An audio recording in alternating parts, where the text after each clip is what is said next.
first session of Group Coaching Explore Tobacco Cessation. My name is Megan McShane, and I'm a health coach for Intera Health. I'm excited to work with you over these next 5 weeks. Before we get into the coaching portion of our call today, I just wanted to go over a few details about what the coaching is all about. So if you're not familiar with health coaching, it's really an opportunity to work on your specific goals. And my guess is that your goals are tied closely to tobacco cessation and quitting tobacco use. So health coaching can be really a powerful resource to use during that phase of your journey. So hopefully you're able to benefit from these coaching sessions in that capacity. I do want to mention that I am available if you need additional support or resources. I will be providing a lot of resources along the way. And I truly believe with health coaching in any capacity, the timing just has to be right for you. So hopefully that is the case for you at this point in your journey. Your motivation is really going to be key getting you through these next 5 weeks and kind of establishing what your plan is moving forward, 3 months to 6 months out is really what we're going to focus on.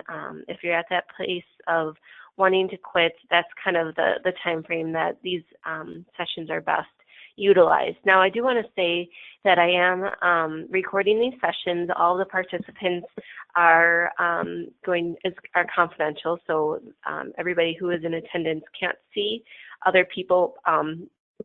I can, but just know I won't be using names. If you do have questions along the way, feel free to type them into the question panel.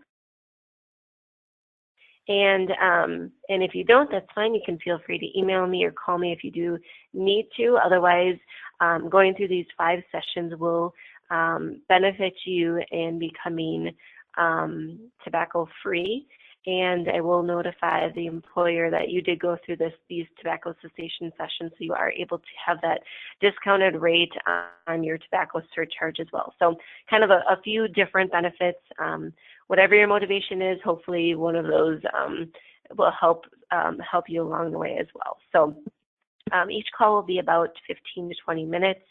I do have a PowerPoint set up, so if you are able to get onto the internet and watch along, that's really the best way.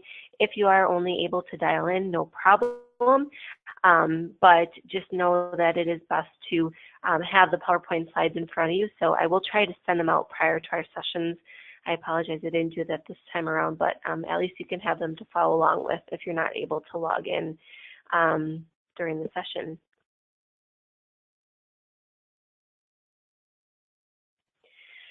Okay, so our plan today is to talk a little bit more about confidence and kind of building that self-confidence.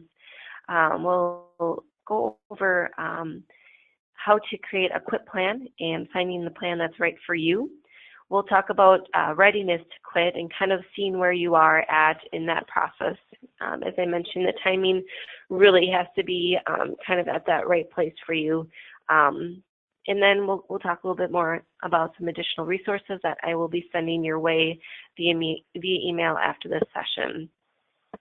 Confidence is key. So believing in yourself is one of the most powerful ways to achieve a goal. As you set off on this journey, or if you're continuing on this journey, confidence is key. So there's ways to build self-confidence.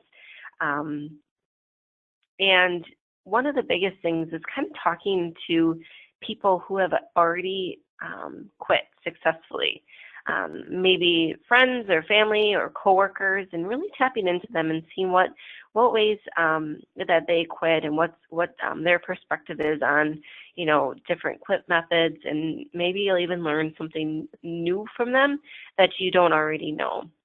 The next thing is identifying your strengths. If any goal, it's really important to understand what really makes you you and why your strengths can really help you through this process. So looking introspectively at yourself and deciding what those characteristics are to help get you through that process is really important. Face your fear. So there might be some fear, there might be some anticipation, some anxiety going through this process. Totally normal. Acknowledging it is really helpful in kind of moving past it, so that fear is not the reason why this isn't happening for you, right? So kind of getting to that point of determining what factors are going to contribute to your success. Trying a different approach. Maybe you've tried quitting in the past. Maybe it's worked for some time. What else can you try? What are some other options? There's so many opportunities out there at this point that really utilizing anything and everything that would work for you is really a good place to be. One of my favorite definitions of insanity, and maybe some of you who are on this call have heard this before, is basically doing the same thing over and over and expecting different results. So what can you do differently this time around that you haven't tried that may contribute to your success? Setting yourself up for success is really a good place to be, but kind of getting there. So doing your research and preparing are really good ways to kind of get you in the best situation. You feel the most confident that you can reach your goals. You know what methods can help you. You know yourself. You know what's worked for other people. You kind of are getting all that out and kind of just really setting yourself up for the best success possible. What's helped you in the past before? What have you done that maybe has worked or hasn't worked, and kind of identifying that for yourself.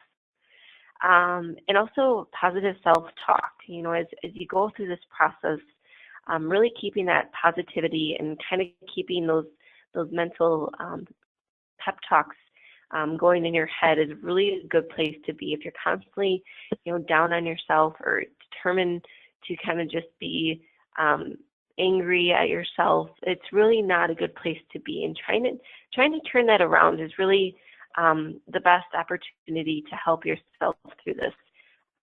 You're going to be with you the whole way. There's other people who will be with you to help you through this process, but you're the one that's going to be through this the whole way. Let's talk more about your quit plan. So smokers who spend time preparing for their quit day have a much better opportunity at success.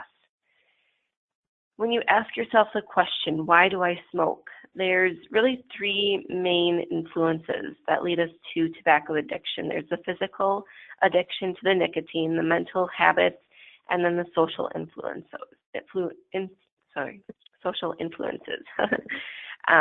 So answering a few questions may help determine what components you are primarily addicted to. So for physical addiction, you're hooked on nicotine stimulating effects on the brain.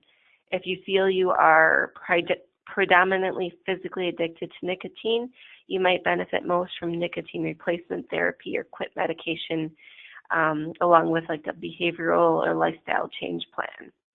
If smoking becomes an automatic behavior that you tend to do mindlessly and often without enjoyment, a mental habit may be what is predominantly what you are addicted to. So you may benefit from adding positive distractions, healthy rewards, and stress management techniques to your quit plan. Smokers often start out because of that social addiction. Family members or friends smoke. Young people find peer pressure hard to resist or see smoking as an exciting risk. And as we grow older, we also grow wiser, and we associate smoking with pleasant social events like coffee talk or going out for drinks. So if you smoke for social reasons, your quit plan may include new ways to socialize and or temporarily avoiding social situations that may trigger you to smoke. So I'll be sending you a questionnaire to help you determine what components are primarily addicting to you to help you with that quit plan. Why do you quit? When you find yourself tempted or challenged along the way, remind yourself of all the important reasons you started the quitting process, and be specific with listing your motivators. What quit method works best for you? One quit method works for everybody. So kind of determining what works best for you. The better your method or methods fit your budget and schedule, the more likely you are to stick with it. I will be sending more information about quit methods in our session 3. So set your quit date. Research shows that smokers who set a specific date have better success rates. Before your quit date, begin to reduce your smoking, starting with the cigarettes that you feel are mindless or you don't really enjoy. Look at your schedule and plan for triggers like social gatherings and stressful events coming up in your future. Drink lots of water and start cleansing your system to reduce the nicotine cravings. List ways you will reward yourself or take breaks without smoking. Identify your support systems.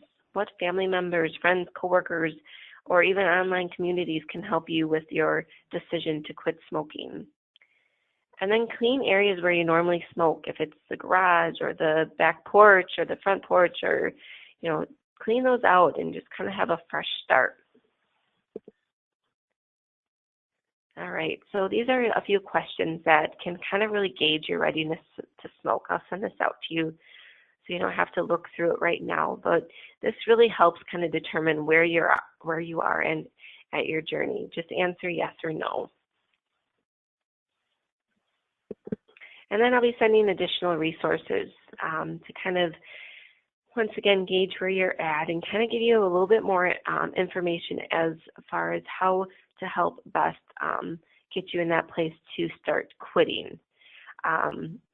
So everything will be sent to you via email, so watch for that email within the next few days.